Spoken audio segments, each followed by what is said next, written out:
Hello student, 12th class physics wave optics में जो हमारा इंटरफेरेंस जो चल रहा है, हमने लास्ट जो लेक्चर डिस्कस किया था वो हमारा था intensity at any point in interference pattern. तो वहां पे हमारे पास रिजल्टेंट इंटेंसिटी आ गई थी और रिजल्टेंट इंटेंसिटी आई थी हमारे पास I equal to I1 plus I2 plus 2 under root I1 I2 cos phi। और हमने बोला था उसके बाद हम डिस्कस करेंगे condition for constructive and destructive interference. तो आज का जो हमारा लेक्चर है वो रहेगा condition for constructive and destructive interference. और अगर हमारी वीडियो पसंद आए तो चैनल को सब्सक्राइब करना और वीडियो को लाइक करना, शेयर करना। तो आज का लेक्चर हम स्टार्ट करते हैं। तो आज हमें डिस्कस करना है कंस्ट्रक्टिव इंटरफेरेंस। तो सबसे पहले अगर हम बात करें कंस्ट्रक्टिव इंटरफेरेंस, हमने पढ़ा था कि जब क्रस्ट या ट्रफ्ट आपस में इंटरफेयर करेंगे, सुपर इम्पोज करेंगे, तब हमें इंटरफेरेंस मिलेगा कंस्ट्रक्टिव। जब ट्रफ्ट और क्रस्ट जब दोनों आपस में इंटरफेयर करें, सुपर इम्पोज करें, तब हमारे पास डिस्ट्रक्टिव इंटरफेरेंस होगा। तो अगर कंस्ट्रक्टिव इंटरफेरेंस होगा तो हमारे पास ब्राइट फ्रिंजेस मिलेंगे और डिस्ट्रक्टिव इंटरफेरेंस होगा तो हमें डार्क फ्रिंजेस मिलेंगे। ये चीजें हम फ्रिंज विड्थ, जब नेक्स्ट लेक्चर में हम फ्रिंज विड्थ फाइंड आउट करेंगे तब हम डिस्कस करेंगे। तो स्टार्ट करते हैं हम कंस्ट्रक्टिव इंटरफेरेंस। तो ये हमारे पास रिजल्टेंट इंटेंसिटी आ गई थी I, जो दो हमने वेव्स ट्रेवल कराई थी, दोनों को सुपर इम्पोज कराया था। तो वहां पे इंटेंसिटी हमारे पास ये आई थी, हमने वो डेरिवेशन इंटेंसिटी के फॉर्म में कन्वर्ट कर दिया था। जो हमारे पास 2 under root I1 I2 cos phi है, ये हमारे पास इंटरफेरेंस फैक्टर है।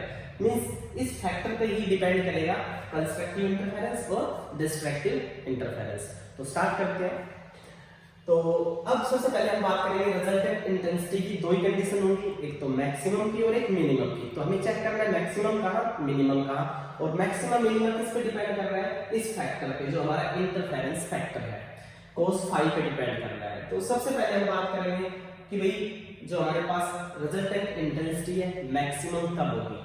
तो मैक्सिमम होगी जब हमारे पास ये जो इंटरफेरेंस फैक्टर है, अगर ये मैक्सिमम cos phi मैक्सिमम, तो cos phi की मैक्सिमम वैल्यू क्या होती है? 1 प्लस 1। तो प्लस 1 हमें कहां मिलेगा, किस किस एंगल पे मिलेगा? 0 पे, 2 पाई पे, 4 पाई पे, और ऐसे ही कहां तक चलेंगे? ये मल्टीपल चल रहा है 2 पाई, 2 के मल्टीपल चल रहा है। तो यहाँ पे हमें फेज जो हमारा cos phi जो हमारा फेज है, फेज हमें मिल गया 2n पाई। तो यहाँ से फेज हमारे पास आ गया 2n पाई। उसके बाद हमें पाथ डिफरेंस कैलकुलेट करना होता है। पाथ डिफरेंस को हम नेक्स्ट लेक्चर में अच्छे से एक्सप्लेन करेंगे। जहाँ पे फ्रिंज विड्थ हमें फाइंड आउट करनी होगी तो वहाँ पे हम पाथ डिफरेंस भी कैलकुलेट करेंगे। जो हमारा यंग्स डबल स्लिट एक्सपेरिमेंट आएगा वहाँ पे फ्रिंज विड्थ फाइंड आउट करनी होगी, जिसका डेरिवेशन बहुत बार एग्जाम में पूछा जाता है। तो डेल्टा x ये हमारा पाथ डिफरेंस है, x2 माइनस x1 या s2 माइनस s1, जो हमारा पाथ डिफरेंस होता है। तो जो हमारा पाथ डिफरेंस होगा वो हमारे पास होगा लैम्डा अपॉन 2 पाई, और जो हमारा फेज है, जो फेज हम क्या लेके चल रहे हैं? 2n पाई। तो यहाँ पे फेज की वैल्यू रख देते हैं 2n पाई। तो यहाँ पे पाई से पाई कैंसिल आउट, 2 से 2 कैंसिल आउट। तो यहाँ पे हमारे पास पाथ डिफरेंस आ गया n लैम्डा। तो यहाँ पे जो हमारे पास कंडीशन थी कंस्ट्रक्टिव इंटरफेरेंस की, तो हमने यहाँ पे दो चीजें ऑब्जर्व की है। सबसे फर्स्ट, जो फेज डिफरेंस होगा वो 0 हो सकता है, स्टार्टिंग में 0। दूसरा क्या हो सकता है? Even multiple of pi, even multiple of pi. अगर यहाँ से हम डिफरेंस भी कैलकुलेट करें तो 2 पाई माइनस 0 क्या आएगा? 2 पाई। 4 पाई माइनस 2 पाई, 2 पाई, मतलब फेज डिफरेंस हमारा क्या चलेगा? 2 पाई चलेगा। तो यहाँ पे फेज डिफरेंस अपने पास आ गया है। उसके बाद पाथ डिफरेंस की अगर हम बात करते हैं तो पाथ जो डिफरेंस होगा वो हमने यहाँ से कैलकुलेट किया है इस फेज का यूज करके, जो 2n पाई लेके चल रहे थे। तो यहाँ पे हमारा जो पाथ डिफरेंस आया है वो आ गया n लैम्डा। n क्या है आपके पास? इंटीग्रल मल्टीपल, मतलब लैम्डा जो वेवलेंथ है वो इंटीग्रल मल्टीपल चलेगी इंटीजर्स के। इंटीजर n है, n की वैल्यू 1 2 3 4 ऐसे हमारी चलती रहेगी। तो ये हमारे पास क्या हो गया? Path difference. तो ये कंडीशन थी हमारे पास कंस्ट्रक्टिव इंटरफेरेंस की। अगर हमसे एक्सप्रेशन पूछा जाए intensity at any point in interference pattern में, तो हम जो हमने प्रीवियस लेक्चर में जो डिस्कस किया था वो मैथमेटिकल डेरिवेशन, तो उससे पहले हमने एक डायग्राम एक्सप्लेन किया था यंग डबल स्लिट एक्सपेरिमेंट का, वो हमें डिस्कस करना होगा। उसके बाद बचता है हमारा डिस्ट्रक्टिव इंटरफेरेंस। तो मेरे हिसाब से कंस्ट्रक्टिव यहाँ पे अच्छे से आपको समझ में आ गया होगा। कोई भी डाउट हो, कोई भी क्यूरीज अगर आपकी बच जाती है, कोई भी प्रॉब्लम होती है, तो आप कमेंट बॉक्स में कमेंट कर सकते हो।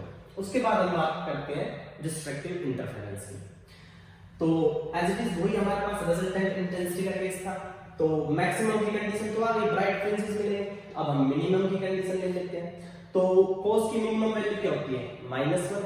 तो -1 कब मिलता है? +1 होता है हमारा 0 पे। -1 किस पे होगा? पाई पे, मतलब ओड मल्टीपल चलेंगे। ये इवन था, तो यहाँ पे ओड मल्टीपल पाई, 3 पाई, 5 पाई, 2n+1 पाई। मतलब यहाँ पे n की वैल्यू आप 0 रखो, 1 रखो, 2 रखो, 3 रखो, 4 रखो, हमें सारे क्या मिलेंगे? ओड मल्टीपल मिलेंगे। तो ये हमारे पास क्या आ रहा है? 2n पाई, 2n+1 इंटू पाई। तो अगेन वेयर n की वैल्यू हमें पता है 0, 1, 2, 3, 4 एंड सो ऑन चलेगी। उसके बाद वही हमें पाथ डिफरेंस। तो पाथ डिफरेंस के लिए हमें पता है एक चीज याद रखनी है तुम्हें, लैम्डा अपॉन 2 पाई से फेज की क्या करनी है? मल्टीप्लाई। सबसे सिंपल तरीका कि जो भी आपके पास फेज आया था उसकी मल्टीप्लाई लैम्डा अपॉन 2 पाई से कर दो। मल्टीप्लाई करने के बाद सोल्व कर दो, वो आपके पास क्या आ जाएगा? Path difference. तो फेज आ गया हमारे पास, फेज तो ये आ गया। उसके बाद पाथ डिफरेंस आ गया। ये हमारे पास किसकी होती है? डिस्ट्रक्टिव इंटरफेरेंस की कंडीशंस होती है। Delta x equal to 2n+1 multiply lambda by 2। ये आ गई हमारे पास डिस्ट्रक्टिव इंटरफेरेंस की कंडीशन, जो हमने यहाँ पे नोट कर रखी है। फेज डिफरेंस अपना ओड मल्टीपल चल रहा है, पाई के लिए ओड मल्टीपल है 2n+1। तो 0 रखो, 1 रखो, 2 रखो, 3 रखो, 4 रखो, कुछ भी रखो, आपको यहाँ पे क्या मिलेंगे? ओड मल्टीपल मिलेंगे। क्या मिलेंगे? Odd multiple. तो ये कंडीशन होगी हमारे पास destructive interference. Path difference lambda by 2 चलेगा। Integral multiple, odd integral multiple, odd number से चलेंगे मल्टीपल में किसके?